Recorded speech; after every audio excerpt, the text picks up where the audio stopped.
মুর্শিদাবাদে ভোট হবে 23শে এপ্রিল। প্রথম দফায় ভোট হবে মুর্শিদাবাদ জেলার 22টি আসনেই। রবিবার দিল্লির বিজ্ঞান ভবনে সাংবাদিক বৈঠকে ভোটের দিন ঘোষণা করলেন মুখ্য নির্বাচন commissioner Gyanesh Kumar. West Bengal, the 294 assembly constituencies, the polling shall be held in two phases. In the first phase 152 and the second phase 142. The date of poll shall be 23rd of April and 29th of April, and the counting shall be together for all, that is 4th of May 2026. পশ্চিমবঙ্গে বিধানসভা vote হবে এবার দু দফায়। 23শে April প্রথম দফা এবং 29শে April হবে দ্বিতীয় দফার ভোট। গণনা হবে 4 মে।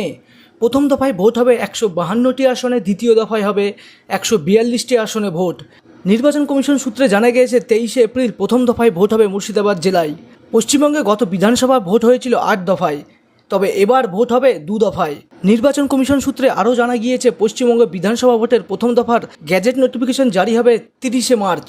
নমিনেশন শুরু 6 এপ্রিল, স্কুটিনি হবে 7 এপ্রিল, নমিনেশন প্রত্যাহার 9 এপ্রিল। প্রথম দফায় ভোট হবে 23শে এপ্রিল, গণনা হবে 4 মে।